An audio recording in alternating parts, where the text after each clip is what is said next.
Тэгээд нөгөө олон шатлал бүтээгдэхүүнийг би найзуудаасаа ч гэсэн харж байсан. Өөрөө ч гэсэн тэгдэг. Нэг 5-6 ширхэгтэй ком авлаа, гаргаад ирлээ. Тэгэл одоо аль нь ихэнд төлөө, аль нь хоёрт төлөө гэд тэрийг ингээд дандаа урд хойно оруулах гад байдаг. Тэгэхээр яг ингээд дараалалаар нь хийж өгөөч. Төвнөр нэгдүгээрт, хоёрдугаарт сэрүүм, ампул, тос одоо юу гэдэг те яг ингээд дараалалаар нь хэлээд өгвөл цээжилдэг юм уу? Сэрүүм нэг юм шүү. Тэгэж бодож байна. Энэ яг өөр юмнууд бас байгаад байдаг. Тэгэхдээ дандаа энэ төр толгой эргээд ерөөсөө цээжилдэг. Гэтэ бид хоёр шиг юм эмгтээчүүд байх уу? Гүйшээ бид хоёр ингэж асуусан. Би яг тэрийг чинь Эмагаас сарын өмнө асуусан. Санаж гин үү? Гэхдээ би ч бас чамаас дараа зөрүүлж асуусан шүү дээ. Магтаад. Яма энэ олон юмнуудыг ханаас нь эхэлж төрөх гэлээ гэсэн чинь яг тестороолоо та өндөр намаар нь өгөх юм аа. Тэгсэн тий. Чи яаж байгаа юм бэ? Дэмжлээрээ тий. За одоо яг яах вэ? За өдрийн мэнд хүргэе. Сайн байцгаана уу бүх бүсгүйчүүдээ. Хүүхнүүдээ наашаа суугаарай. Өндөр өсгий подкастын дараагийн дугаар эхлэж байна. За ингээд бид гуруулаа сууж байна. За үеийн үед л гуруулал байсан л да. Гэхдээ зочид маань солигддог. За энэ удаад хөтлөгч Эма Туул 2. За мөн зочин маань ирсэн байгаа. За зочноо бол манай Эма танилцуулчих бах тий. За юун түрүүнд хоёуланд нь өдрийн мэнд хүргэе. Өдрийн мэнд. Өглөөг сайхан эхлүүлсэн үү? Сайхан. Маш гоё эхлүүлсэн. За өдрийн мэнд хүргэе. Хоёртоо. За тэгэхээр мэдээж Хөвтөнгөр радиогийн хөтлөгч Туул Эма өнөөдрийн зочин бол Юм эдэмлэгийн арьс гоо заслын чанга ухааны магистр Сув Тэрдэн ирсэн. За тэгэл зочин авчирт суулгаал хөвчлэн Туул ит хоёроос дүү ээж таарах юм да. Тэгэл хоёр талаас нь хоёр их чинь гэж яхаа л. Манай Эма ингээд нэг өөрийгөө амар ихч болгох дуртай. Тэгэл их чинь эсвэл дөөч нэмэх гэлээ. Ер нь бидний нас нэрх гэж яриад идэв. Гэхдээ яг нэрэ эмэгтэйчүүдийн нэвтрүүлэг хийгээд эхэлсэн чи бидний нас явчихжээ. Гэхдээ яваагүй. Энэ сэдвүүд бидэнд харьцангуй ойр болчихж. Өнгөрсөн дугаар дээр бид эмэгтэйчүүдийн гоо заслын мэдсасл ярьсан болвол өнөөдөр цэвэр арьс арчилгааны талаар ярина. За асуултууд их байна. Эмчтэй дахиад өндрийн мэнд. Одоо тэгэл бүгд мэдлэгээ сонсож байгаа үзэж байгаа эмэгтэйчүүдтэй хуваалцсан гэж найдаж байна. Арьс арчилгаа гингүүт л хамгийн эхний яг өөрийгөө бодож эхэлж байгаа. Бүх эмэгтэйчүүд зэгж байгаа. За би арьсаа яаж арчилдаг вүлээ? За өглөө босоод орой унтахтаа гэлэх байх. Тэгэхээр арьс арчилгааны хамгийн эхний үеэс шат болвол нөгөө нүрэ будгаа арилгахаас л эхлэх байх та бодвол нөгөө олон шатлалт бүтээгдэхүүнүүд гэдэг шиг те ямар дараалалаар хийх ёстой юм бэ гэд эхэлэх үү? Энэ зөв үү? Бид хоёр одоо тэгээд нэг бол бүр сүүлээс нь эхлэх гэдэг магадгүй шүү. Орой унтахынхаа өмнө угаадгаа ярьчих магадгүй. Нэг бол өглөө босоод яаж яах вүлээ төрхөх юмнуудаа ярьж магадгүй юм. За эхний ээлжинд бол хэдүүлээ яг арьс арчилгаагаа ямар шат дараалтайгаар хийх вэ гэдэг талаар ярилт. За шат дараал гэхлээр хамгийн ихний ээлжинд мэдээж цэвэрлэгээ байгаа. Нүрээ цэвэрлэн. За цэвэрлэгийн дам болон давхар гэж байна. За цэвэрлэгээний дараа тоонер төрх нь арьсаа бусад бүтээгдэхүүнүүдэд бэлдэх зорилгоор тоонер. За түүний дараас ампул, эсэн, серум гэдэг идэвхтэй орцны арилгыг илүү агуулсан бүтээгдэхүүнүүд. За дараагийн шаталт бол чийгшүүлэх маск, чийгшүүлэх тос. За хамгийн сүүлд өглөөний үед бол нарны тос. Тийм дараалтайгаар арьс арчилж явах хэрэгтэй. Манай гоё арьстай юм аа. Ингээд хараас угаад байлаа шүү дээ. Би ингээд хүмүүсийн арьсыг харахаар нэх гоё ингээд хүмүүс бол гялтаагаад авах муухай гэдэгдгийг. Надад бол гялтаагаад авах нь илүү гоё санагдаад идэгий. Надад бас тэгдэг. Энэ хуурай арьстай хүмүүсийн хүний арьсыг санджиж байгаа нүдэж бас магадгүй баха. Яг ингээд гялтааж авах нь цаанаасаа эрүүл байгаагийн шинж эсвэл тухайн өдөртөө бүтээгдэхүүн тэгж тохироод байгаагийн шинж юм болоо нэрэ. Тэр бол зөвхөн хүний нөгөө нэг арьсных нь онцлог байхгүй. Онцлог. За тэгээ би өөрөө ямар арьстай вэ гэдэгт түүндээ тохируулсан одоо арьс арчилгаа бүтээгдэхүүнүүдийг хэрэгсэний үндсэн дээр балансаа тэнцвэрзүүлж ижил илүү аятайхан байна гэсэн үг. Яг эмэгтэйчүүд тэгэхээр өсвөр наснаас эхлээд явбал ямар вэ юм чи? Өсвөр насны охтод сая олон төрлийн бүтээгдэхүүн хэлсэн шүү дээ. Одоо олон шатлалт, тонор, серум юу тэднийг яг охид хэрэглэх ёстой юу? Зүгээр одоо нэг чийгшүүлэгч тонор байгаад зөвхөн нарны тос төрөх юм уу? Яавал дээр бас ингээд хар нялхаас нь хүүхдээ химийн бүтээгдэхүүн орц найрлагатай юм их хэрэглүүлмээргүй санагддаг. Тэгсэн хэрнээ хэрэглүүлэхгүйгээсээ болоод бас өөрссөн чигээ буруу замналаар гэдэг юм уу те арьс арчилгаа таархан болчихоё гэж бас юм идэг. За өсвөр насны хүүхдүүдийн хувьд бол заавал тийм олон бүтээгдэхүүнийг нэг дор хэрэглээд авах шаардлага бол эртэн гайгүй. Ямар одоо арьс нь ямар асуудалтай гэдгээс ер нь их хамаарна л та. За яг ерөнхий одоо үндсэн арьс арчилгаанд бол мэдээж цэвэрлэгээ байна. Цэвэрлэгээ нь хэрвээ нарны тос түрхдэг бол давхар цэвэрлэгээ хийх ёстой. Оройдоо. За давхар цэвэрлэгээ гэдэгт нь бол эхлээд тосон цэвэрлэгчээр цэвэрлэнэ. Тосон цэвэрлэгчээр би тослог арьстай юм чинь тосоор цэвэрлэхгүй гэсэн юм байхгүй. Заавал тосон цэвэрлэгчээр нарны тос болон гадны бохирдлоо илүү арилгаж өгнө. За тосон цэвэрлэгчийн дараа хөөсөн угаагч юм уу гээлэн угаагчаар угааж цэвэрлэнэ гэсэн. За тэгээд дараа нь заавал хэрэглэх шаардлагатай юм бол тонер гэдэг. За тонер болохоор бусад бүтээгдэхүүнүүдийг арьсанд илүү одоо хүлээж авахт нь тусалдаг. За мөн дээрээс нь арьсны одоо нэг тэнцвэрийг хадгалахад бас нөлөөлөх бас чухал үүрэгтэй байдаг. За түүний ардаас чигшүүлэх тос тэгээд нарны тос төрөх юм бол. За одоо арьс арчилгаа гэхээр бүсгүйчүүд маань эхлээд угаахаас эхлэх байх гэж бодож байна. Зөв. Тэрний араас угааж арчиж янз бүр болчихдог юмнуудад төрөх байх тий. Тэгэхээр хамгийн эхний шатанд нь яаж угаах юм? Зарим би нэг эмэгтэй хэлсэн сонссон. Доошо тонгоодгүй байдаг. Тэгэхээр яах юм гэдэж угаах юм тэгжсэн байхгүй юу?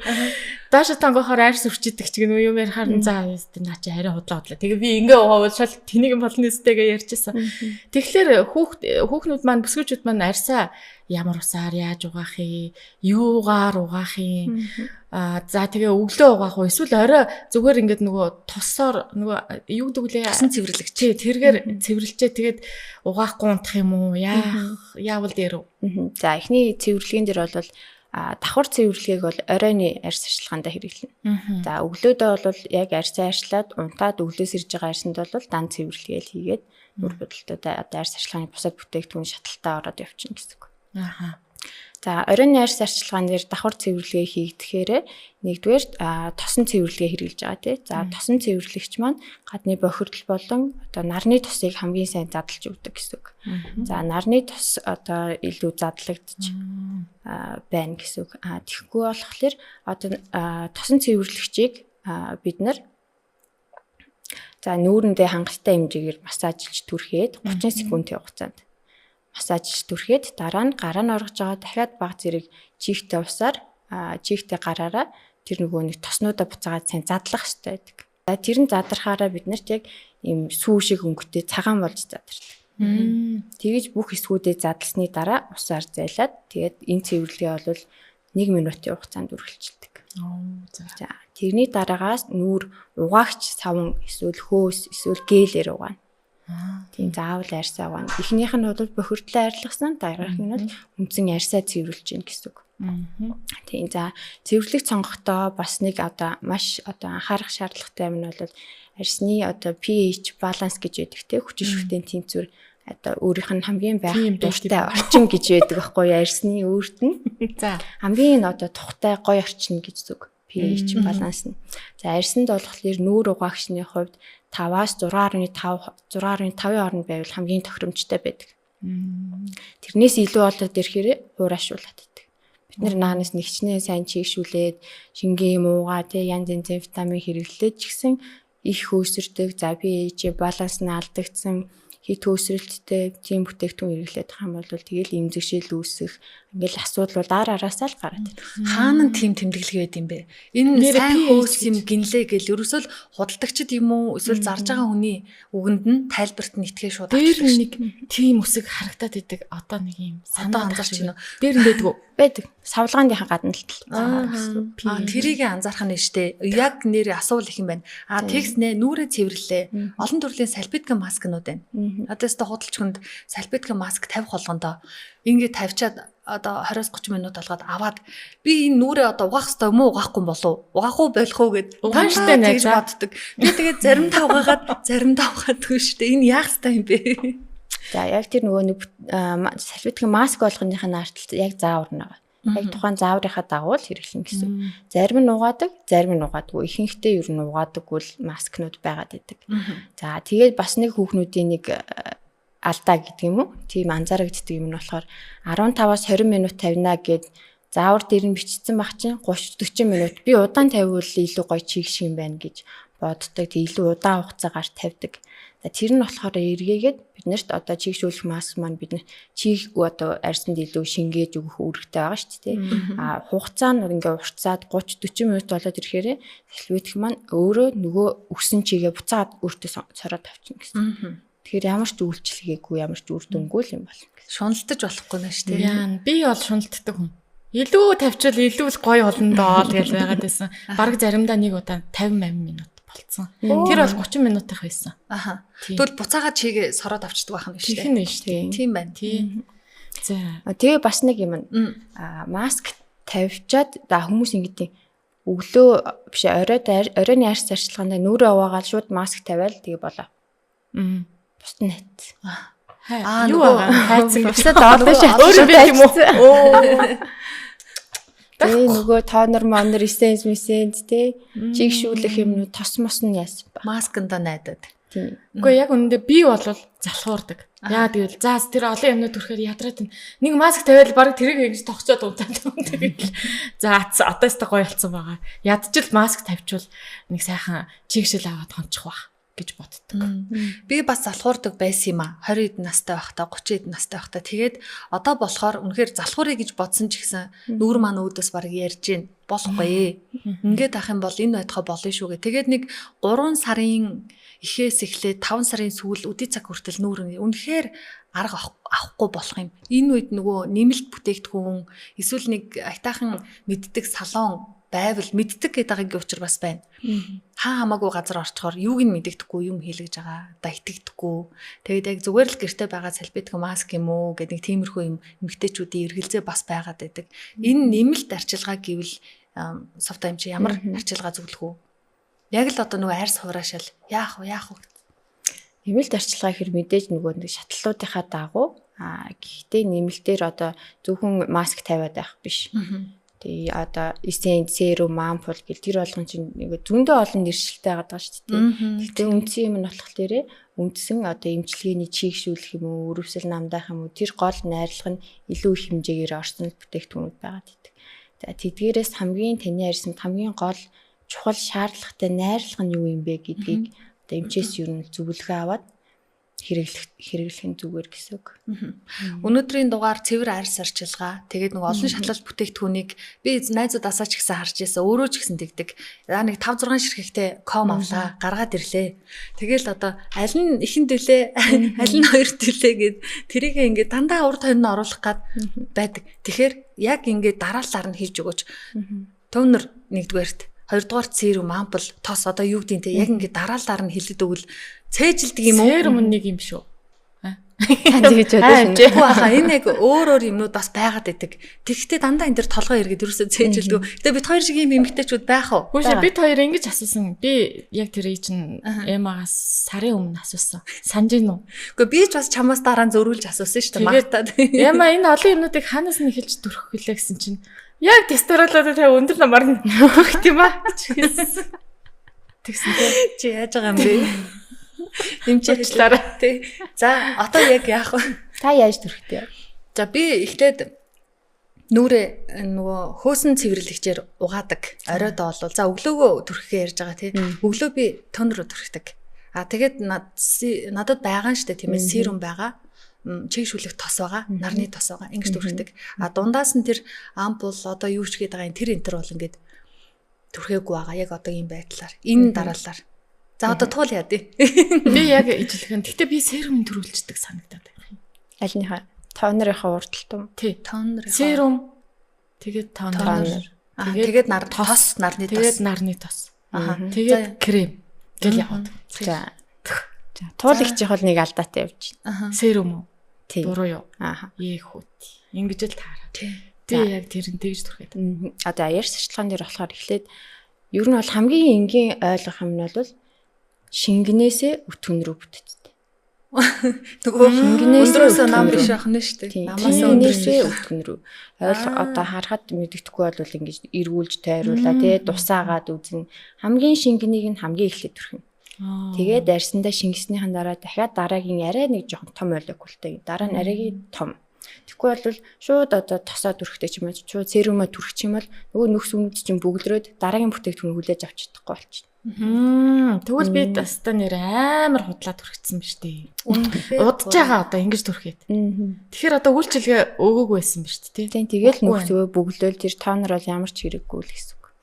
Хөөрхөлсөн. За ингэ над чиг эмэгтэйчүүд байгаа бол сонсоод аваарай. Байхгүй бах дөө надаас босна. Гэхдээ байгаа даа. Мэдж байгаа. Найзууд хоорондоо яриа суухаар яг нийтлэг асуултууд нэг нэгнээс асуугаад байдаг байхгүй. Гэтэл зарим нь ингээд яг бүр ингээд айхтар эмгтээчүүд байдаг штэ. Гарт нь орцсон. Өдөр тутмынх нь хэвшил болсон. Зөвхөн гэрээ харьцалгаа биш. Очдог салонтой, үйлчлүүлдэг газартай.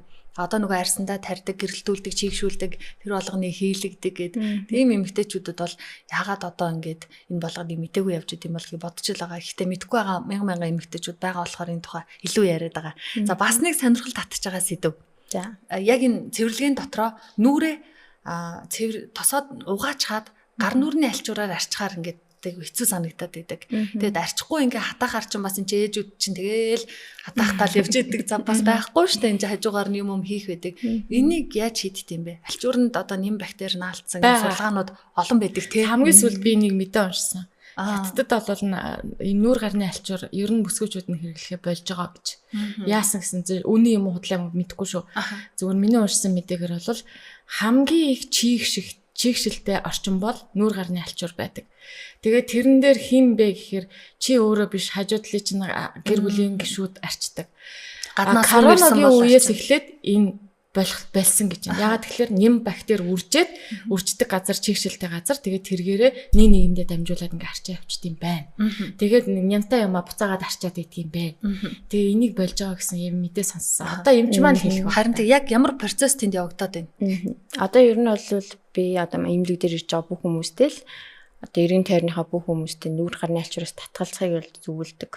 За яагаад тэгээд энэ ихлээр нүүр гарны альчуур ихвчлэн ариун цэврийн өрөөнд байрны өрөөнд идэх те. За тэр бол дандаа байнга чихтэй байдаг орчин. За бид нэр өчнөө сайхан арьс ажиллагаа хийгээд угаа цэвэрлж нөгөө олон бүтээгдэхүүн дараалалаар нь түрхэж тавихад чинь одоо тэнцээ нөгөө нэг ариун цэврийн өрөөнд байгаа нойлын одоо өрөөнд байгаа альчуур байгаа шүү дээ. Тэр чинь хажууд нь хүн усанд орж ийн чихтэй байна. За дээрээс нь хүн хажууд нь хүндэрж ийн хүндэрхээр үнэрт нь тий. Үнэрт чаан чинь одоо баасны бактериуд байгаа байхгүй. Бактериуд агаарт игдэж, альчуурн дээр очинаа алдчихин. Тэрийг дахиад нэг 2-3 шилтэлтэй цэвэрлэгээ хийж дахиад нөгөө бактеритай юмараа арчаад шин. Тэгэхээр болохгүй нэ штэ. Тэгээ одоо ерөөсөө хэрэглэхээ болж. Тэгээ оронд нь яах вэ? Оронд нь нэг удаагийн сальбетик байж байх штэ гарцсан. Эсвэл хатаач болно. Ер нь бол нүур угаасны дараа баг зэрэг чихтэй байхад нь тоонороо төрхөл бүр илүү сайн. За тэгвэл альчуурнаас татгалзаад би ч бас нэг нүрний сальбетик сүүлийн үед те одоо ерөөсөө жилч болоогүй аваад гэхдээ бас угаалгынхаа өрөөнд ингээд цухуулга тавьсан байгаа. Ялгаагүй юм болсон биз дээ. Тэрийг гаргах хэрэгтэй юм байна те. Тийм байна. За ойлголоо. За ингээд олон шатлалт тос дараалал нүүр арчилгаа угаалга цэвэрлэгээ ер нь баримжаатай боллоо. Одоо тэгин гут сүүлийн үед л бас мэдэж авсандаа 35-аас дээш насандаа нарны тос эмэгтэйчүүд ер нь түрхэх хэрэгтэй юм байна. Нүрээ будахгүй байсан ч өглөө босоод нарны тосыг заавал түрхэх хэрэгтэй юм байна гэдгийг одоо нэлээд хожуу ухаарсан. Яг нөгөө нүүр үрчигээд тэр нарны туяа муяа шингээд үрчилгэсэн хойно мэдэж авсан. Нарны тосны ач тусын талаар яагаад заавал түрхэх хэрэгтэй талаар сонголтын талаар бас мэдмээр. За нарны тосыг яагаад түрхэх ёстой вэ гэхлээр за ерөнхийдөө болохоор нарнаас хитягаан туяа маш олон төрлийн туяанууд ялгардаг. За түүнээс UVA болон UVB гэсэн хоёр туяа нь бидний арьсанд шууд нөлөө үзүүлдэг. За UVB туяа нь болохоор бидний арьсыг харлах, борлох, түлэгдэх, сивхнөөсөө үүсэх гэд дандаа хамгийн гадна давхрагт нөлөөлж идэг. Шууд хүрдэг гэсэн үг. UVA туяа нь болохоор шууд гадна давхрагыг нэвтлээд бидний нөгөө эластин, коллаген тэр ширхгүүдийг шууд задалдаг. Тэгэхээр бид нар одоо хөвгшрэлтийн эсрэг 1000 юм хэрэглээд наранд гараадах юм бол бүхэл юм маань задарна гэсэн үг шүү дээ.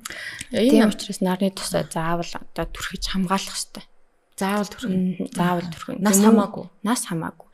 Мөн дээрээс нь арьсны хавдар үүсэх хамгийн том эрсдэл байдаг. Түрхэхгүй байснаар тийм гэсэн. Тэгээд энэ одоо нөгөө найрлаганд нь орсон би тэрийг ойлгодгүй байхгүй. Зарим дээр нь UV 50 70 ингээд тийм 30 гэдэг тэмдэглэгээнүүд байдаг. Тэр яг юуны тэмдэглэгээ байна? Дарнаас хамгаалах уу? Алийг би төрөх ёстой юм гэдгийг нь ерөөсөө. Тэгээ 3 нэмэх одоо P үсэг тавьсан 3 нэмэх 4 нэмэх 5 нэмэх байж идэг. Тэгэд яг алийг авах ёстойгоо би бас ялгаж чаддаг. За энэ дээр бол яг савлгаан дээр бичигдсэн SPF гэдэг нь болохоор нөгөө түрүүний хэлсэн UVB туянаас нь хамгаалдаг. Сивхнөөсөө толб үүсэхгүй байх нь шүү дээ. А UVA туянаас хамгаалдаг нь болохоор PA гэсэн тэмдэглэгээтэй. За Монголд их ерөнхийдөө нэг дээдлэн нэг 4 юм уу 5 нэмэгтэй байгаа. Тэр нэмэх нь их байх тусмаа сайн. Тийм хамгийн олон нэмэгтэйг нь сонгоно. За SPF-ийн хувьд одоо ер нь бол манай Монголын хувьд бол 30 шиг хэрэглэх нь нэг тохиромжтой биш. Аль болох өндөр 50 нэмэх юм уу. Одоо юм ч маань ямар нарны тас хэрэгэлдэг вэ? Брэнд нь бол хэрэггүй байх. За ер нь бол тэр 30 50 гэдгийнх нь аль нь вэ? 50-тай. Тийм PA 4 нэмэхтэй тос төр. Яагаад? Илүү сайн арьсан хамгаална. Тийм. Тэгээ тэрийг бол зөвхөн одоо нэг хүмүүсийн одоо дунд байдаг буруу ойлголт нь ганцхан өглөө арьс ашиглагааныхаа дараа нарныхаа тосоо түрхээ тэгээ өдөржингөө хамгаална гэж боддог. Тийм. Тэгдэг. Тэгэж надад явж байгаа. Үйлчилгээний хугацаанд гэхдээ байгаа бах. 6 цаг уу? Үгүй. Хийдий. Буруу. SPF 30-тай болоод нь штэ 2 цаг тутам түрхэхгүй болоод 2 цаг болоод тэр чинь ямар ч хамгаалт байхгүй. Хүүх дуушээ. Тэгэхээр чин будган дээрээсээ тос түрхэхээр жоохон заварсан юм болохгүй юу? Яах вэ? Гэхдээ будган арилгаал түрхээд ах юм уу? Тэгэл ах тэгвэл сайн. Ааха. Тэгж таарна шүү дээ. Тэгвэл сайн. За бүр боломжгүй бодвол нөгөө SPF-тэй гоо сахны бүтээгдэхүүн байгаа шүү дээ. SPF-тэй кушин давхар те. Тийм. Тэгэл будгаас сэргэнгээ хамт SPF-д хамт сэргээгээд явчихна гэсэн. А гэхдээ яг тос түрхэж байгаатай ижлэхэн бол илүү сайн хамгаалж чадахгүй зүгээр нөгөө нэг кушин энтрээр сэргээж байгаа бол. Хөөх. За 100-ны улирал. За өвөл бол яг нэг гардгуум да гэж найдаа дотор байдаг гэ. 100 одоо агаар аялал зугаалгаар эмгтээчүүд хүүхдүүдгүүл явдаг штэ. Тэр үед бол нэг айхтар нүрээ зузаан будаад байдаг юм чи. 30 нэмэгтэй бол нэг 2 3 цаг барина. Нөгөө монголчилж хэлээд штэ. 2 3 цаг барина. За тэр дотомд ингэ нэмээд явах нь шүү. Би бол нэрээ үнэхээр энийг буруу ойлгож ирсэн байна. Өглөөл боддог. Түүнээс ажил дээр ирчээл за 3 цаг болчлоо. Нарны тосны маань үйлчилгээ дуусж байгаа ах та гэж юу хийжэж бодож байгаагүй юм байна. Бас нэг ойлгодгүй юм байдий. Нарны тос дээр. За бусад тоснуудыг тос болвол ингээ гоё шингээ, зарим нь ингээд гоё нялбаагаар байж л идэг штеп. Нарны тос бол тэгдэггүй. Шохоо шиг.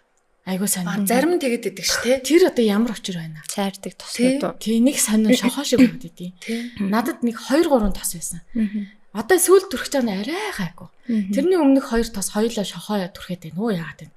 Цав цагаан болж хувираад идэг. Тэр одоо ямар учиртай. Тэгээ яаж түрхвэл зүгээр юм. Тэр уг нь яг сайн тосын л таавж түрхсэн байна л да. Тийм үү? Би энэ муу гэсэн чи. Өө тийм үү? За нарны тосыг ерөнхийд нь 2 ангилж байгаа.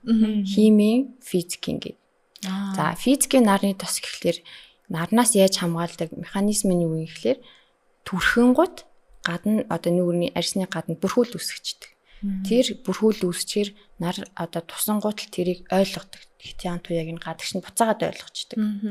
За тийм тоснууд илүү нөгөө нэг арьсыг цайруулдаг, өтгөн бүтэцтэй, хүнд санагддаг. За дээр нь мейкап хийхэд жоохон зунгаарлаад байгаа юм шиг санагдаад байдаг. Тийм тухгүй мэдрэл төрүүлдэг. Тийм сул талтай. Гэхдээ тэр хамгийн сайн хамгаалдаг нарны тос. Хамгийн сайн хамгаалдаг. Химийн найрлага бараг ороогүй. Үндсэн найрлага нь зинк оксид болон титаниум диоксид гэдэг хоёрхан л найрлагатай байдаг байхгүй. Үндсэн 2 найрлага. Энэ 2 найрлага л орсон байх юм бол тэрийг физикийн нарны тос юм байна гэж үзэж болно. Тэрийг түрхээ шууд гадаа гарч болно гэсэн үг. За нөгөөх нь химийн нарны тос гэдэг нь тэр нь болохоор нүур будалтын доор тавихад тохиромжтой, чийгшүүлдэг, түрхсэн ч түрхээгүй юм шиг байдаг, шингэн бүтэцтэй тийм байдаг. За ийм нарны тостой болвол эхлээд гэрээсээ гарахаасаа 20-30 минутын өмнө түрхээд арьсандаа шингэснийхэн дараа гардаг. Тэгхгүйгээр түрхээ шууд гарах юм бол юус хамгаалж чадахгүй. Нарны тосыг 30 минутын өмнө түрхчээд Тэгээ байж байгаа гараараа гэдэг юм билээ тий. Тийм. Тэр нь болохоор нөгөө цайрдаггүй тоснууд. Цайрдаг нь бол төрхөнгүүд л гараал шууд хамгаал. Чамд нөгөө 2 3 байгаа чинь сайн юм байна. Хайц. Та бүр хөдөө мөдөө явж байхдаа шууд давхарлал одоо шууд гадуур нь төрөхэд л шууд л хамгаал гэсэн. Тийм үү. Хөдөө гадаа явж байгаа хаар бизнес түрүүн нэвтрүүлэг подкаст эхлэхээс өмнө ярьжсэн шүү дээ. Гартаа нарны тос гэсэн чи би нэрээ яагаад нарны тосыг ганцхан дөрөндөө төрхийг би ойлгосон юм бэ. Зам бол яг хөө ингээл үзүүндээ энэ мөр гардаг хувц өмсөл ингэж байдаг. Тэгсэн хэрнээ хүний гар одоо энэ бугуунаас урагшаа дандаа ил гарч явдаг гэж гартаа ерөөсөө нарны тос төрхөж байгаагүй юм шүү дээ.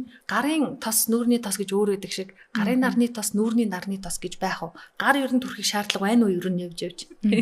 Шаардлагатай. Ил гарч байгаа, наранд ил гарч байгаа бүх хэсэг төрөх хэрэгтэй. Ялангуяа гаранда тийм машин барьдаг хүмүүс ч гэсэн айгүй их нөлөөлдөг, харалдаг, борлдог. Тэгэл бас ижлэхэн төвшрэлтийн процесс явагдуулж байгаа. Нөгөө эластин байгаа ядаж эластин коллагийг хадгалж ямаар шүү дээ. Тий, гаранд ч гэсэн одоо ил хүзөөний хэсэгт ч гэсэн бүх хэсэгт нөлөөлнө. Бас нэг нэрээ хэлхий мартсан юм байна. Одоо нүүрэндээ нарны тос төрөхээр хүмүүс урал орхиж байна. Урал төрөх юм уу? Төрөх шүү дээ. Зохио орхитно. Төрөх юм уу? Төрхөн. Оох. Тийм бүх хэсэгт төрөх юм. Явсан биш. Би ястаа яг орхидог 2 хэсэг шүү дээ. Энэ хоёроо орхичих. Хамгийн гол зохиндоо нарны тос төрөхдгөө гэж би бүр сонсч байсан шүү дээ. Тэгэхээр энэ бүр том буруу юм сонссон байх нь. Хөөх зохины арьсч одоо нөгөө хамгийн хурдан хөгжрөлт явагдаж хамгийн хурдан одоо өрчлөө үүсдэг хамгийн нэмгэн арьс шүү дээ. Тийм тэрийг хамгаалах хэрэгтэй байхгүй юу? Оо за. Тэр байтугай бүр одоо нөгөө нэг гадагшаа явахаар нэг далайн хэрэг дээр гардаг шүү дээ. Очихоор нөгөө яг энэ одоо үсээ хуваасан хэсгүүдэрээ хүртэл нарны тос төрөх хэрэгтэй. Хуйханда. Тэгээ нарны тосны бас хэлбэрүүд бас нэг сануулгах юм нь болохоор шүршдэг нарны тос хүмүүс одоо сэргээхэд будагныхаа амар гэдэг. Тийм будагныхаа дээрээс шүршчээ тийм юмнууд амар гэдэг ер нь бол илүү хэрэглэгээд байдаг. Гэхдээ тэрийг бол нүүрэнд бол үнэхээр тохиромжгүй. Яагаад тэгэхээр шүршдэг нарны тоснууд бол бараг бүгдээрээ химийн найрлагатай байдаг хгүй. Нөгөө химикал цайралт багтай. Найрлагын хувьд дан химийн найрлага орсон. За тийм одоо химийн найрлагатай амиг бид нар арьсаа хамгаалах гэж одоо төрж байгаа болохоос яг цацдаг хэлбэрээр хэрэглэхээр одоо энэ хамар, ам нүдрүү орох эрсдэл айгүй өндөр байдаг. За хамар амаар дамжаад нөгөө уушиг дотор эргэтэн рүү химийн найрлага ороод дотор эргэтний үргэлжлэх гэмтэх асуудал үүсч болно. Тэгэхээр ер нь бол шүршдэг нарны тосыг зөвхөн биендээ цацгыг л зөвлөдөг. Энэ нарны тос ярьсан юм чи би бас нэг сэрэмжлүүлэг сая уншсан мэдээг хэмадаас халтган ярьсан. Ингээд бүх хэсэгтээ төрөх нь гэхээр зарим эмэгтэйчүүд хэтрүүлт юм байна. Тэгээ гадаадын нэг эмэгтэй за улсыг хилээд яг уу бүх хэсэгтээ маш олон жилээр төрөхсөн юм байна. Тэгээ ерөөсөө юм үлдээхгүй нарны тос төрөх чи явсаар байтал олон жилийн дараа D витамин тодорхой хэмжээгээр авах хэрэгтэй гэдэг юм байна хүний арьс. Тэгтэл тэр D витамин авахгүй явсаар агаад нөгөө юу н ясан сэрэгчээд айгүй амархан хугарцсан гинэ. Тэгээ ингээ эцсийн бүлэгт яасан гэсэн чинь ерөөсөө нэг ширхэг ч юм үлдээхгүй нөгөө тасаад өдөр болгон төрөхсээр агаад тийм болсон. D витаминыг тодорхой хэмжээгээр жоохон ч гэсэн авах хэрэгтэй шүү гэд нөгөө эрдэмтэд нь хэлсэн л хэлээ л те. Тэгвэл бидний ил гардаг одоо эмчийн маань хэлж байгаа энэ нүүр зовхтэй хамгаалах л ёстой. Гэхдээ тодорхой хэмжээгээр яадын гиз үцэн хэсгээрээ ингээд жоохон авчихгүй юм тий. D витамин авах чинь бас цаг нар байгаад байдаг тий. Өглөөдөө оройдоо тухайн цагтаа D витамин аваад. Гэхдээ наад эмэгтэй чинь үнэхээр тэр 3 цагийн дуусгаагүй түрхэд идэв гэсэн байна. Тэгээ ер нь аливаа амиг хэтрүүлж бас болохгүй л ахал та тийм байна. Хитрхи их олон жилээр тэгээ түрхсэн. За ингээд нарны тосон дээр баримжаатай боллоо. Би бас яг адилхан туултай адилхан тэр нэг юм зунгааралда цайраад байдаг тос үнэхээр төвхтөө санагддаг. Тэгэл за бушууг нүрээ бутчаад гаридаа л гээд яарч ил явдаг болсон бүгдээрээ гарах гэхээр нөгөө нэг крем доор ингээд зунгааралдаад энэ тухаараа цайраад барзаагаад байдаг. Гэтэл тэр сайн байсан юм байна. Өсвөр насны хүүхдүүдэд хэрэглүүлчихвэл харин зүгээр юм шүү. Хор багтай. Тийм насны хувьд бол нарны тосыг 6 сараас дээш хүүхдэд хэрэглэхийг зөвлөдөг. Оо тийм үү. Хүүхдийн нарны тос гэж байх уу тэгэхээр байна. Эсвэл зүгээр нөгөө физикал төрлийн те цайрж байгаа нарны тосууд бол харшил төрүүлэх химийн найрлага ордоггүй учраас хамгаалт. Нарны тосны ард найрлагууд нь байгаа тий. Найрлагууд нь байгаа. Тэдрийг уншаал яаж болох нь тий. Хоёрхан л найрлага физикал чинь. Зөв. Тэгээ хар ухаанаар үзэх юм бол цайраад байгаагийн л шууд сонгочих юм байна л да. Харгаал аль нь алилээ гэж яагаад ах юм байхгүй амар болчлаа. За тэгсэн чинь арьс арчилгаа 30-аас дээш насныханд одоо нөгөө нэмэлт гэдээсэн шүү дээ. Гоо сахны эмнэлэг дээр очиж нүрээ за хар ухаанаар ярьж байгаа шүү. Чийг шүүлэх зарим эмэгтэйчүүдийн нүур нэх гой толгор чийг дагаал ингээл гэрэлтэйл цаанаасаа ингээ байгаад байдаг. За бид нар түрхэх юмнуудаа одоо миний хэлж байгаа нэг 4 юм байна. Салфетикийн маскыг хэрэглэе гэж боддог. Эннээс гадна хамгийн гол нь эрүүл мэндэд нэг айхтар хор нөлөө байхгүй. Юу хийлгүүлвэл зүгээр байдаггүй. Тэгээ насны хувьд 20 гаруй настай бол угаасаа л гоё нүртэй царайтай байдаг штэ. Энийг нэг ингэж ялгаж салгаад боломжтойнуудыг хэлж өгч болох уу? За тарилга эмчилгээнүүдийн хувьд гэсэн үг тийм. Арай нэг нэмэлт одоо үйлчилгээ илүү үзүүлэх гэх юм уу? Тий. За 25-аас хойш наснд угаасаа гиалуроны хүчил бидний ярьсанд байдаг чигийг одоо чиглэг байдлыг хангадаг гиалуроны хүчлийн хэмжээ буурчдаг. Тэгэхээр түүнийг одоо нөхөх зорилгоор зайлшгүй угаасаа арьсан доор тарьжил хэрэглэхгүй бол гаднаас тавьж байгаа гиалуроны хүчилтэй коллагентэй гэсэн юмнууд бол үнэхээр тэрийг нөхөж чадахгүй байна. Тэгэхээр заавал тарилга хэлбэрээр чийгшүүлэх тарилга байна. Үрчлээ үүсгэхээ сэргийлэх тарилгуудыг ботокс тарилга, за гиалуроны тарилга тийм тарилгуудыг хийлгэж болно. Гэхдээ одоо заавал 35 наснаас хүрэхээрээ гэсэн үг биш. 25 наснаас эхлээл буураад эхэлж байгаа юмыг угаасаа л тэгж буурдаг юмыг заавал буураа бараг дуусгах төхөө бүр хорчижсэн хойно ингэж тарилга бол нэг удаагийн тарилга ч юм бол жижиг баг тунгаар орно шүү дээ. Тэгээд тэрийг нөхөхийн тулд хэдэн удаагийн курс эмчилгээний дараагаар яг чиглэлийн хангалттай хэмжээгээр нөхөж ирдэг байхгүй.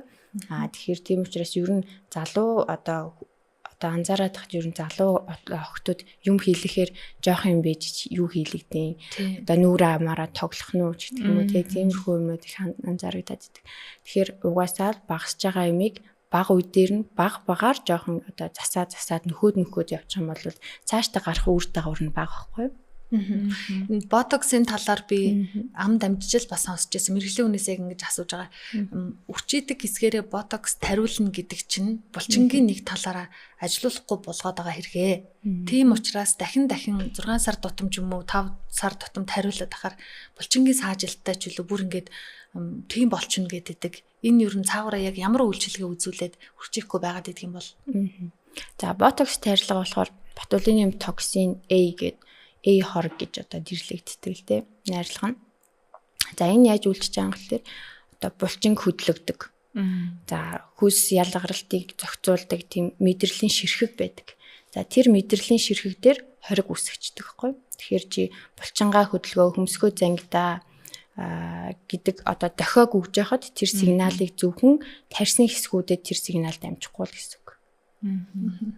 Тэгэхээр хөмсгний хөдөлгөөн, духны хэсэг, нүдний цацраг хэсгүүдэр ер нь бол хөвчлэн хийгдээд идэг шүү дээ. Тэгэхээр нөгөө шаардлагагүй хөдөлгөөнтэй хит их одоо нөгөө хөдөлгөөн ихснээс болоод үрчлээ үүсэж байгаа хөдөлгөөнөөс үүдсэн үрчлээнд бол илүү сайнэр нөлөөлдөг гэсэн үг. Тэгэхээр удаан барьд юм бол одоо тэр нь 3-аас 6 сар. Тэгээд тэр нь бол хүний биеийн онцлог, бодисын солилцоо тэр онцлогоос их хамаарна да. Хүн болгон 6 сар биш. Тэгвэл энийг чинь бол жилдээ нэг юм уу 2 юм уу 3 удаа л хийх гэж таарах шүү дээ. Энэ тарилга хийлэхгүйгээр тарилганы оронд массажаар хүний арьсыг чангалаад яаж болох юм уу? Одоо энэ ботокс янз бүрийн тариануудын оронд гуаша массаж юу? Ямар массаж? Ямар нэг массаж байгалах. Цуулан хэлж байгаа санааг ойлгож байна. Нөгөө айдастай гоо сахны хагалгаа энэ төр гэхээр нүүрэндээ тариа ч юм уу, мис ч юм уу юм өрөхгүй байхаар аргалах арга байна л гэдэг. Одоо янз бүрийн гоё тосмос одоо янз бүрийн аппарат ч юм уу одоо юу ч юм массаж энэ төр хийгээд гоё толисон юм байдгүй. Аппаратууд яг байж болно. Массаж ч гэсэн одоо байнга л хийж иж үрдэнт. Өдөр бүр. Одоо та арьсаа өдөр бүр яг дарааллын дагуу арчилж чадчих байгаа юу? Үүний дараагаас тэр массажийг өдөр бүр та яг хийж чадах уу? Гэдэг дээр байна л да. Тэгээд яг нөгөө байнга тэр массажийг хийж иж л үрдэнтэй. Тэрнээс яг нэг хийгээд бол тухайн өдөртөө л жоох. За ботокс тарилга бас нэг юм байгаа филлер гэдэг баг. Энийг эмэгтэйчүүд хооронд нь бас их андуурдаг. Тэгээд нөгөө филлер хийлгүүлэхээр тэр чин ганц нүүрэнд чийгээд байгаа юм биш байгаа юм шиг байгаамаа. Би яагаад ингэж асуугаад байна вэ гэхээр гоо сахны эмчилгээ мэс заслын групп ч илүү тийм групп би байдгийн. Тэгэхээр эмэгтэйчүүд чи янз янзын юм асуун. Тэгээд доор нь мэдгээ хэлнэ, мэдгүй нь хамаглаж одоо зөвлөгөө өгнө, янз янзын болоод идэг байхгүй юу.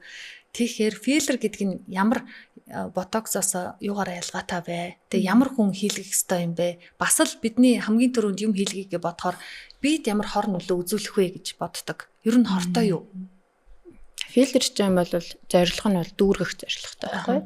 Тэгээ бид нар ботокс бол одоо булчингийн хөдөлгөөнтэй холбоотойгоо хүрчлэгийг арилгаад байгаа. Булчинд нөлөөлөд байгаа.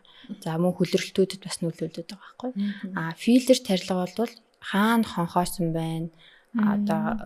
Одоо хөвшрөлтийн процесс явагдахаар өөхөн идүүд баг багаар шимэгдэж эхэлдэг байхгүй. Ялангуяа одоо гууны хэсэг, уруулын булангийн хэсгүүдээр хонхоогоол эхэлдэг. Тэр үед дүүргэх тарилгыг тарих хэрэгтэй байдаг. За үндсэн найрлага нь бол гиалуроны хүчил. Нөгөө бидний ярьсанд гиалуроны хүчил байдаг. Тэр маань багасаад байдаг гэдэг байгаа шүү дээ. Тэр л гиалуроны хүчлийг арай жоохон нөгөө нэг юм өтгөн хэлбэртэй болгосон гэсэн үг. Тийм. Тэгэхээр бид ямар нэгэн сөрөг нөлөө байхгүй. Тэр нь тэгээ тухайн үедээ ингээд одоо дүүргэж байжгаад явандаа шимэгдээд алга болчихно гэсэн үг.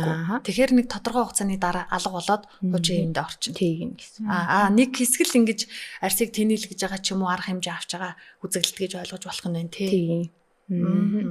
За тэгвэл ботокс филлер гээд буруу хийвэл ямар эрсдэлтэй вэ? Тэгээ би бас л нэг юм мэдээлэл олоод уншицсан. Тэгээ бүр зур хөргтөөгөө нэг хүний пост харсан. Нэг имлэг дээр очиод ботокс филлер гэдгийг би ялахгүй байна. Ямар ч байсан нэг тарилга хийлээсэн чинь нүдэнд нь нөлөөлөд нэг нүд нь одоо юм харахгүй болсон гэх. Тэгэхээр нь би энэ чинь үнэхээр тоглоом биш юм байна те. Зүгээр л бид нар ингээд бодохдоо арсны өнгөц давхарганд юм хийж байгаа даа гэж бодсон чи бүр хүний эрүүл мэнд нүдтэй холбоотой болоо явцсан. Энэ тэгээд буруу хийлгүүл ямар эрсдэлтэй вэ? Тэгэд би магадгүй энэ нэмэгтэй одоо худлаа бичнэ гэж байхгүй л ах та гэж тухайн үедээ өөрөө уншиж байгаа тэгж бодож байсан. Ийм эрсдэл гарах уу? Эрсдэл гардаг. Гарна. За филлер тарилгын үед бол юу яадгийг одоо бийждэг те нөгөө хатуу тэг гээлэн бүтэцтэй байдаг учраас хэрвээ ямар нэгэн байдлаар судас гэмтэх юм бол судсыг таглаж юм уу дарж одоо байрлах юм бол юу яадаг үрвсэл үүсэх. За тэгэр одоо нүдний л одоо артерийн судсыг дарж тагласан учраас бүгэлсэн учраас тэр хүн хараагүй болж байгаа гэсэн. Тийм эрсдлүүд бол байдаг. Тий. За тэгээд мөн хараагүй болох тий. За үрвсэл үүсэх. За их бүр цаашлаад хүндрэх юм бол бүр өвчл хүртэл үүсэх эрсдэл бол байдаг. Гэхдээ энийг яг мэрэгжлийн хүн эмнэлэгтэй яг нарийн одоо сурж төгсөн ямар хүн одоо филлер тарилгыг хаана ямар аргаар одоо яаж хийх вэ гэдгээс хамаарал ер нь бол эрсдлүүдээ бүгднийг л тооцоолж хийдэг гэсэн үг тийм. Тий. Одоо ер нь гэхдээ гадуур нөгөө салонуудад бас тарилга, ботокс, филлер одоо би одоо бодохдоо хараал сурчдсан болов уу гэж боддог шин. Одоо хүн хийж яхад нь энэ хавьд ингээд тариад болчтой юм байна гэж бодоод тэгээ хаана юу ааш үдтэй гэдгийг тийм яг тийм үнэхээр яг мэрэгжлийн хүн бол салонд яг арсны эмч бол салонд мэдээж ажиллахгүй байна. Тийм. Тэгэхээр тийм газруудаас ер нь эрсдэл гарах магадлал бүр илүү өндөр. Сувда эмч жишээ нь арс гоо заслын эмч болохын тулд хэдэн жилийг зарцуулсан бэ? Яг ямар хичээл үзэж хүний нүүр амны бүтэц одоо юу гэдгийг тэр болгоныг судалсан нь ер нь ямар хүн байх ёстой юм? Тийм шүү дээ. Одоо бид нар бол 6 жилийн хугацаанд хүний их хэмжээрээ төгснө. За яг хүний бүх бие организм тий яаж ажилтгийг бүх булчин яс одоо холбоос бүх юмнуудыг судална. За дараагаар нь 6 жилийн дараагаараа 2 жил арсны эмчээрээ сурна гэсэн. 2 жилийн хугацаанд бүр илүү дийлэгрэнгүй арсны бүтэцтэй хаана ямар бүтэцүүдийн ямар булчирхаа эдисүүдтэй дайвар эрхтнүүд байдгийн. За тэдгээрийн үйл ажиллагаа ямар өвчнүүд үүсэх үү тэр талаар илүү дийлэгрэнгүй сурна. За тэгээд дахиад 2 жилийнхаа дараа дахиад бүр илүү нарийнч одоо курс сургалт дамжаануудыг төгссөний дараа л энэ арсан дээр ботокс филлер хийх хэрэгтэй болж байгаа байхгүй. бүхэл бүтэн 10 жилийг зарцуулж байж энэ ажлыг хийж яхад тийм ээ шүү дээ.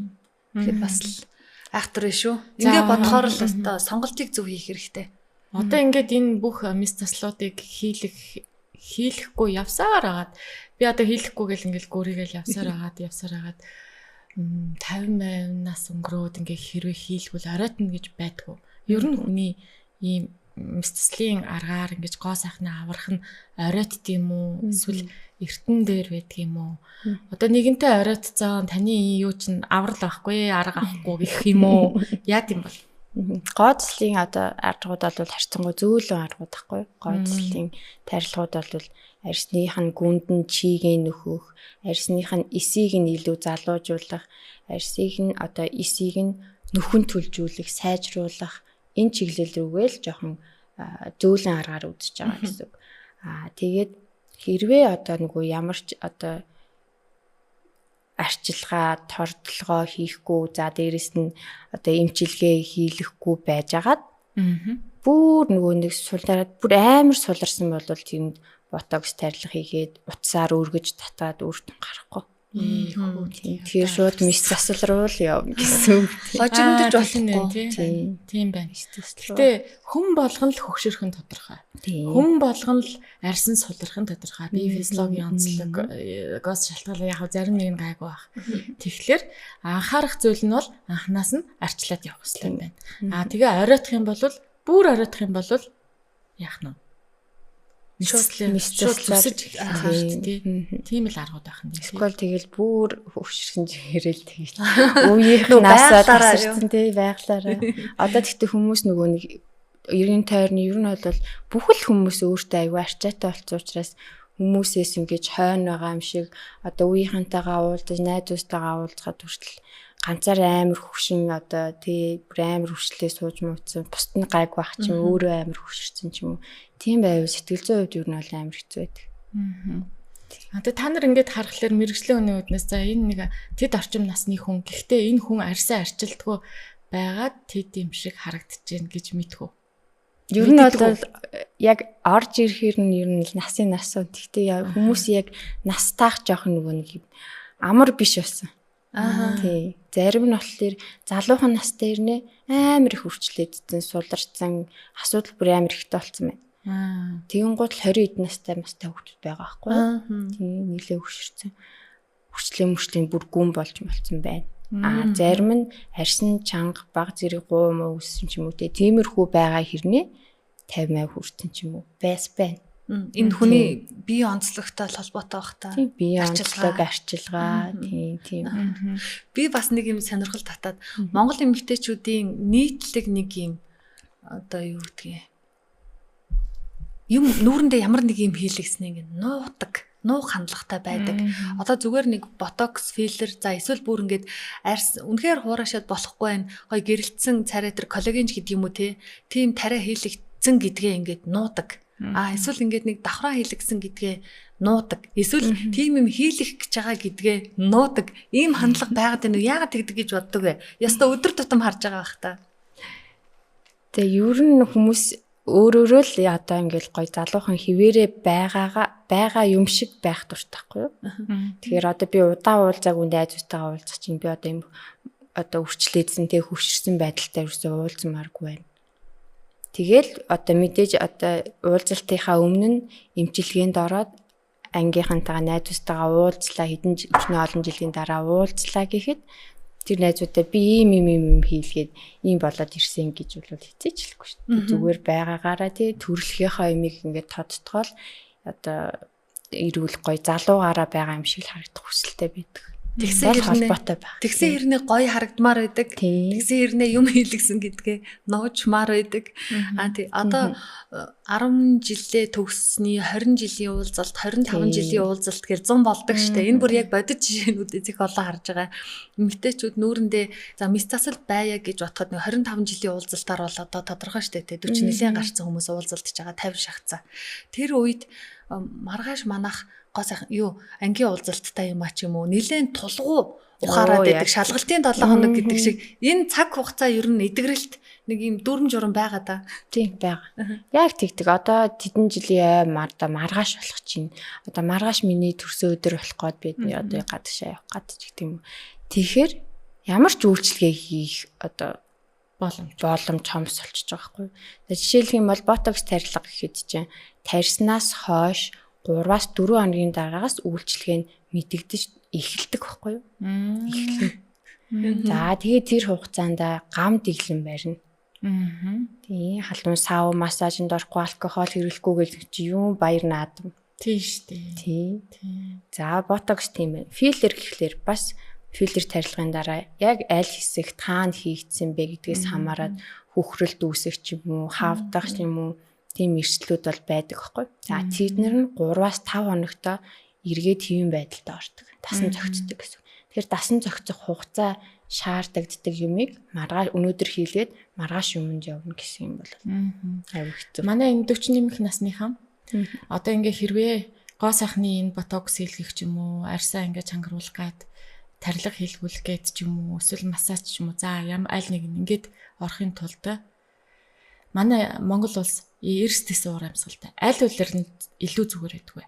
Бид нэр хавруу яг энэ зуны халуунд орвол дараа нь нөгөө арчилгаа ийн штэ бид нар чи өөрсдөө одоо юу гэдэг нөгөө гамаа барих гээд тэгвэл аль үлэрл нь илүү дээр байдаг бай. Ер нь ороход.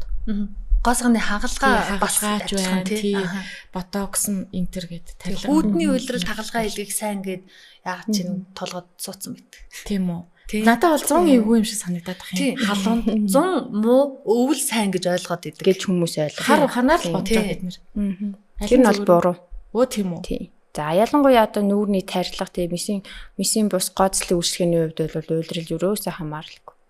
Зөвхөн одоо нөгөө арьс илүү хүнд хэмжээгээр гимтээдэг лазерын уйлдрал гэж байдаг. Лазер хийгддэг уйлдрал гэж байдаг. Тэрнээс тарилга, ботокс, филлер, утас те юу гэдэг. Тэднэр нь бол ямар ч уйлдрал хамааралгүй. Мис ажил орвол мис ажилбар мис заслын хувьд ч гэсэн ялгаагүй. Өвөл зун ялгаагүй. Тэгсэн чинь эмэгтэйчүүдийн бодит байдал 101 сайхан ээлжийн амралтаа аваад тэр чинь нэг сар орчим амрлаа гэж бодоход энэ хугацаанд нэг эдгэрэлт болох юм байна да гэд зуны уйлдралыг товлоо төлөвлөөд байдаг. Тэгтэл зуны уйлдрал чарах идэгдгүү гэсэн нэг юм ойлголт байгаад байдаг. Үгүй юм байна. Үгүй шүү дээ. Би бодохдоо айгүй айж байгаа юм нь зуны уйлдралд бид нэр ихэвчлэн гадуур их явдаг шүү дээ. Тэгээ хөдөө гадаа явна. Яг тэр үед гадны бохир орчих үе, шарах авчих үе гэсэн айц байгаа байхгүй. Өвөл хийлгвэл яг уу нэх гадуур яваад ахгүй гэртэл сууж штэ. Тэгээ арай гайгүй юм болоо гэж бодсон шүү дээ. Үгүй юм бэ те. Хамаагүй юм бэ те. Хамаагүй. Өөрөө л сайн арчилж одоо эмчийнхаа зөвлөмжийн дагуу байх юм бол бүх юм ямар ч асуудал. Хийж. За бас нэг асуулт. Монголчууд манаахан гэж яриад та тийм ээ. Одоо ботокс, филлер гэд зөвхөн Монголд ингээ хийгдэд байна уу? Олон улсад дэлхийн чиг хамтлагад яг энэ эмчилгээнүүдийг эмэгтэйчүүд гоо сайхандаа хэрэгжилж гин үү? Манайх нөгөө тэр улсуудад хэдэн жилийн хэрэгжилж исэн юмыг л манайх одоо хэрэгжилж байгаа. Эсвэл тэр үед мод болоод өнгөрсөн имийг одоо бид нэр өмсөж байгаа гэл нэг юм яриа байдаг. Гэтэ сүүлийн үед хувцсан дээр бол тийм байхгүй болсон юм шиг байгаа юм. Энэ эмчилгээн дээр харин ямар байна? Тий одоо нөгөө мод монголоор дуустдаг гэдэг шүү дээ. Модны явж хамгийн сүүл баг манад ирдэг юм шиг. Тийм юм бол байхгүй. Яг нөгөө орчин үетэйгээ хөл нийлүүлээл бид нэр хаана шин юм гарсан байна тэр газар нь очиж сурах, судлах, юу вэ тэрийг оруулж ирэх тиймэрхүү л одоо ер нь бол хандлагатай байгаа. Тэгээд олон нийтэд бусад улс орнуудаас ч гэсэн хоцроод байх юм бол ерөөсөө байхгүй. Яг л хэрэгжилж байгаа юм хэрэгжилж байгаа. Танад одоо юу хэрэгжилж ийн, яаж хийж ийн гээл тэгэл жилдээ нэг удаа гадагшаа ер нь яв сургалтуудад хамрагдаж илүү дээшлүүд тийм шинэ соргог юм юу вэ? Тэр болгоноор илүү сайжруулж идэг. За тэгэхээр сонсогчтой үзэгчтэй өнөөдрийн өндөр өсгийтийн зочин юу мэдэмжлэгийн арьс гоо заслын чангаах ухааны магистр Сувд Эрдэнэ оролцож байгаа. Түрүүн Сувдаа эмч 10 жилийг зарцуулж ээж би хүний нүүрэнд тарилга хийх хэмжээний энэ эрхийг олж авч өөртөө ихтэй байгаа гэсэн. Тэгээд би бас нэг юм дээр толгой эргээд байна. Сонголтоо хийх гээд очсон чи тэр эмнэлэгтээ арьс гоо заслын мис заслын эмч гэж асуух юм уу? Эсвэл арьс гоо заслын эмчхээр өөр үү? Энэ хоёр эмчийн ялгаа байна уу? Хоёулаа мис засал хийх юу? Та одоо жишээ нь мис засал хийх хэрэгтэй юу? Эсвэл тариа хийх хэрэгтэй юу гэж бүдүүлэг асуулт уу? Энэ нэрээ ямар ялгаа байна аа? Мис заслын эмч бол яг өөр мис одоо бид нэр ерөнхий эмчээрээ төгсөөд мис заслын эмч болох юм уу, арьсны эмч болох юм уу, бэлгийн замын эмч болох юм уу гэл амар олон салбарууд дараас алчж байгаа шүү дээ. Тэрэн шиг гэхдээ би одоо мис засал бол хийхгүй. За хутга барьж хүний арьс зүсгүй гэсэн үг үү? Тийм гэсэн үг. Тийм. Тэгэхээр арьсан одоо зүү тариур дээ арьсан дээр арьсны төвшөнд хийгдэж байгаа бүхэл юмнуудыг хийн гэсэн үг. Тийм тэнцээ тариа байж болж гин, утас байж болж гин, өөгч байж болж гин. Тиймэрхүү юмнууд бүгдийг хийн. За өөх гэхээр л надад нэг амар санагдаад байгаа юм. Дараагийн дугаартын сэдв бүлэг сэдв оруулна. Нөгөө эмэгтэйчүүд ч одоо өгзөгтэй болж байна, хөхтэй болж байна. Юун тэр нөгөө арьс да тариа хийлэхгээс тэгэд энэ өөх олборлолт гэдэг нэг ярьсан ч бас нэг амар санагдаад цаг ер нь дөхөж байгаа учраас энэ өөхний талаар нэг жоохон яг нэгэн өөх олборлолтын үйлдвэрлэл шиг санагддаг. Гэхдээ ястай амар туулын хилдэг шиг тэрэн дээр лайд сүрээд байгаа юм да. Энд ер нь айх хэрэгтэй юу? Энэ дээр би нэг тэр өөх шилжүүлэн суулгах гэдэг нь тавчхан ярьчул гэж боддог байна. За дараа нь дэлгэрүүлэх юм чинь. За тэгээ. Одоо ер нь бол яг сүүлийн үед одоо арьсанд юм тарихаасаа тэгээ бүтээгдэхүүн тарихаасаа илүүтэйгээр яг хүний өөрийнх нь эсийг өөрт нь тарьж өөрөөр нь нүхэн төлжүүл сайжруулж залуужуулах чиглэл рүү илүү хөгжиж байгаа байхгүй. Түүний нэг нь бол фильтрийн оронд өөрийнх нь өөхийг шилжүүлж суулгах. Тэгэхээр таны одоо биеийн аль нэг илүүдэл өөхтэй хэсгээс таны өөхийг соруулж аваад боловсруулад за тэгээд эргээгээд нүүрэндээ болон одоо өхөндөө ч юм уу үзгэндөө ч юм уу хаана л бол хаана хийлгэх боломжтой. За энэ нь болохоор ямар давуу талтай гэхээр одоо өөхийн ис чинь өөрөө үүдэл ис болдог. За арьсны өнгийг маш сайн сэргээдэг. Арьсыг нүхэн төлжүүлдэг, эрүүлжүүлдэг, залуужуулдаг. Өөх гэхээр л би нөгөө малын өөх шиг боддог байхгүй. Энийг тэгээ соруулж авах нэхэр шингэн өөх байд юм болов хүнийх гэж бодогдод. Яг л ижилхэн л өөх шиг тийм гарч ирсэн одоо малын өөх чи ямар байдаг ер нь тиймэрхүү л өөх байж штэ. Тэрийг ч юм боловсруулаад биш штэ. Нөгөө та сорж аваад боловсруулад одоо юу сорж одоо шингэн гэсэн үг байхгүй юу? Гэхдээ бүр ус шиг шингэн биш. Ийм нөгөө нэг бөмбөлөг өөхнүүд байд. Тийм. Яг энгийнээр юу гэж хэлмээр юм бэ? Тийм байна. Тэгээд тэр өөхнүүд чинь энэ хойноо ингээд бүгд нь ижилхэн байд юм уу? Өөхнүүд нь ижилхэн хэлбэрт өтгөн байд юм. Ижилхэн. Гойны өөх чанартай юу? Кидсний өөх. Тэр юу яриад байна? Нэр эмэгтэйчүүдийн гоо сайхан ярихад үнэхээр сонирхолтой хэрнээ бас хэцүү болчихжээ те. Зөвхөн тос мосхон биш болцсон болохоор одоо би миний ярьсныг өстө уучлаарай сонсогчдоо. Гэтэ би үнэхээр мэдгүй болохоор энэ өөхөн шингэнүү өтгөн байд юм уу гэж ингэж бодож байгаа. Гэхдээ наа чи бас боддог хідэн хүн байгаа л байгаа.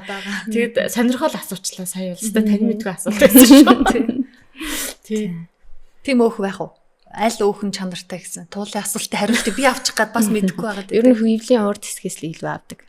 Гэхдээ зарим тохиолдолд бол өөх багтаа хүн бас байж тээ. Одоо жишээлбэл би турхаа ирнэ бас өөртөө өөх хийлгэмээр байгаа байхгүй юу. Тэгтчихэд надад өөх байхгүй байгаа гэдэг. Тэгэхээр донор өөх гэж бас байхгүй л тээ. Гэхдээ ер нь тухайн хүнд өөрт нь аль хаана одоо өөх гарах боломжтой байна. Тэндээс тэр хэсгээс. Бүр таг өөхгүй хүн гэж байдаг. Байгаа штэ. Цаг өөхгүй гэж байхгүй л тээ. Сорж авах хэмжээнийх байна уугүй юу гэдэг. Энэ эрсдэл бас сонсч байсан штэ. Бүгдээрээ сонссон байх та хэдэн жилийн өмнө жилдээ нэлээ өмнө нь анх одоо нөө өөх соруулж авах үед баха. Бас нэг айхтар эрсдэл үүсээд. Гэхдээ яагаад чи бид нар юмны нэг эрсдэлтэй талын төрүүлж олж хараад идэг. Миний одоо сул тал юм уу давуу тал юм уу? Бас л эрсдэл үүсэх нөхцөл байгаа. Тийм үү? Өөх соруулна гэдэг чинь чи. Өөх яг сорол шилжүүлж суулгахад бол харьцангуй гайгүй шүү дээ. Тийм үү? Тийм. Хөнгөнөвтөр ер нь бол хөнгөнд орох уу? Хөнгөнд орно. За одоо жишээ би ч бас өөхтэй хүн өөхний донор болж болох хэрэггүй юу? Хүн гэдэг. Тэгснэ одоо жишээ нь гуйнаасаа би өөхөө сорууллаа гэж бодохоор тэр хэсгийн арьс унжаа тэрнээ дээ. Тэрийг харин яах юм болоо гэ би дотроо бодоо суужлаа. Тэрийг яах вэ?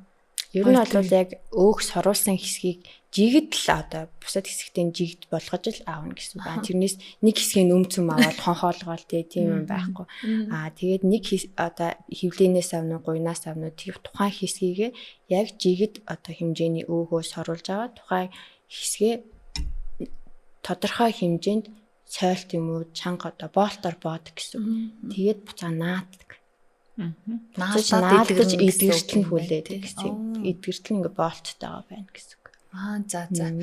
За тэгсэн тэр өөхөө харин буцаагаад нүгэндээ ч юм уу бусад хэсэгтээ хийхэд бол яг тарилах хийдэгтэй ижлэгэн арьсандаа хийчихнэ гэсэн. Өөрийнх нь биений нэг хэсэг нөгөөтгөнд нь шилжүүлээ суулгах чаар нөгөө таарах болоо таарахгүй болоо гэсэн юм байхгүй. Шил үүсгэх, үрвсэл үүсгэх тийм эрсдлүүд бол юусаа байна. Тийм тэгж ойлгож байна. За өнгөрсөн дугаар бол эмэгтэйчүүдийн хөвчлэн нүүрэн хэсгийн гоо сайхантай холбоотой мэс заслын тухай ярьсан болох юм уу болохгүй юм уу үний юм уу худлаа юм уу гэ бөө эргэлзээ. За энэ удаад арьс арчилгаа гэл тос мосхон яриад өнгөрөхөндөө гэсэн бас л ярих юм бол асуудал хүндрэх шинжтэй юм байна. Тэгээ юу мэд имлэх юм арьс гоо заслын хэмжээ ангаахны магистр Сувд Эрдэнэ байлаа. Баярлалаа эмчээ. Та нэрээ нүүрэндээ юу хийлэгдэг вэ? Тариа хийлэгдэг үү? Яадаг вэ? Тариа хийлэгдэг. Гэхдээ яг мэрэгжлийн хүн болохоор энийг энийг хамаагүй хэлж байгаа бах тий. Болох юм уу? Болно шүү дээ. За. Ботокс хийлгэнэ. За мэдээж 30 гарсан учраас коллагены нийлэгжилтийг нэмэгдүүлэх, чийгчлээ нэмэгдүүлэх нүүрний тарилгууд. За тэгээ гоо сайханд бол карбокси, арсны өнгө сэргээх, гүний цэвэрлэгээ хийлгэх. Тиймэрхүү юмнууд бол. Арсны өнгө сэргээдэг юу байд юм тариа? Тариа байна. Бүхэл тариа юу нь бол арсны өнгөийг сэргийж. Тэр чинь арсны давгуусынхаа гүндээ одоо тийм гол юмнуудаа нөхөдөг чинь хамгийн гадна талтаа өнгийн сэргийгээд гоё цайруулаад өгч. Би яагаад ингэж асуусан гэсэн чинь манай найруулагч өнгөрсөн дугаар дээр гоо сайхны эмчнэр, ийм арьс заслын эмчнэр өөрсөндөө яагаад гоо сайхны мэс засал хийлгээгүй, эсвэл энэ тарилга хийхгүй байгаад гэдгийг хортой байдсан биш үү? Тэрийг мэдээд өөртөө хийлэгдэх юм биш үү гэж асууж ирсэн байхгүй юу? Тэгэхээр би гоо заслын эмч маань хийлэгдэх юм болов яадаг юм бол гэд хандж байгаа. Тэн дээр нэг юм хэлчихээ. Тэр болохоор ер нь бол бидний ажил тэр гоо заслынхаа болохоор ажил одоо өглөө ажилдаа гүйж ирээл ажлын цаг дуусаа гүйгээл гардаг хгүй. Яг өөртөө зарцуулах цаг баг байдаггүй гэсэн үг. Тэгэхээр би одоо ажиллаа тарсны дараа үнэхээр өөртөө цаг гаргах шаардлагатай үедээ цагаа гаргаад өөртөө хийж байгаа хгүй баг зарим тохиолдолд. Тэгэхгүй бол нөгөө юмч маа завгүй надад үнэхээр хийх хүн олдохгүй. Тэгэхээр өөрсдийнх нь одоо боломж болж энэ зүгээр нэг ажил нь болохоор яг тийм юмыг бол бас янз л баг. Тийм ээ нөгөө загасчны морь усгүй гэж ярьдаг шүү дээ. Тийм л болдго юм байна л да. За ямар ч байсан тэгвэл энэ зөвлөгөөнүүд өөртөө хэрэгжүүлдэг байх нь. Ерөөл яг адилхан л эмэгтэй хүн л хэмжээ тий. Өөртөө шаардлагатай гэсэн юмудаа хийгээл явчихсан юм тий. За тэгээд одоо энд хүрээд өндөрлөхүүдээ хэдүүлээ. За тэгье. Өнөөдөр бидний ярьсан ярилцлага маань таалагдсан байх гэж бодож байна. Бас нэлээ олон хэрэгтэй зүйлүүдийг бүсгүйчүүдтэй ярьж өглөө. Бид нэр ярьлаа. Тэгээд зарим нэг хэсэг нь бол хөгжилтэйж байсан байх. Зарим нэг нь бол за энэ арай энийг мэдгүй байхтай яах вэ гэмээр юмнуудыг би бас асуусан байж магадгүй. Уучлаарай. Тэгэхээр манай эмч маань бүсгүйчүүдтэй хэрэгтэй мэдээллүүдийг өглөө. Энэ удаад бид нэр гоо сайхан арьс арчилгааны талаар ярилцлаа. За тэгээд мэрэгжлийн эмч нарт хандаарай гэдгийг бүсгүйчүүдтэй дахиад нэг хэлье. Өмнөх дугаар дээр ч гэсэндээ бид нэр урьсан эмч маанч тэр бид хоёрын зүгээсч тэр үзэж байгаа бүх одоо Монголынхаа бүсгүйчүүдэд хандаж уриалсан. Ер нь мэрэгжлийн хүнд мэсэл хүрж байгаа бол мэрэгжлийн хүнд хандаарай гэсэн. Арьс арчилгаан дээр ч гэсэндээ ийм зүйл байдгийн байна. Тэгээ одоо 10 жил ингээд суралцсан эмч хүн бидний дэрхэд ингээд ирээд тэгээ манай студид ярилцлаа. Тэгээд эмчтэй маш их баярлалаа. Ажилд нь амжилт хүсье. За урьж оролцсон юмд маш их баярлалаа.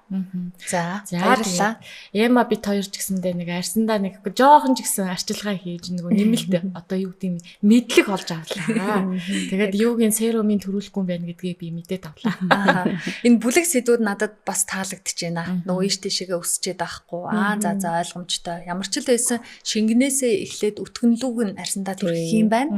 Тэгэнгуутаа нарны тосны хувьд бол цайруулж байгаа нь сайн юм байна. За тэгээд тоо өндөр байх тусмаа PA юу? нэмэх SPF нэмэх олон байх тусмаа сайн юм байна гэд маш амархан энгийн хэлгээр мэдэх юм а мэдээд байна. Тэгээ SPA гэдэг одоо хойш подкаст явж өгнө.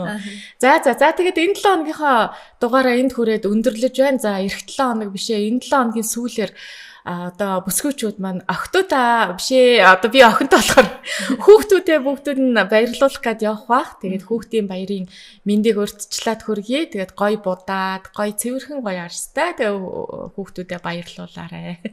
Сайхан баярлаарай. Сайхан баярлаарай. За дараагийн өндөр өсгий шинэ дугаараар иргэд уулзъя. Баяртай.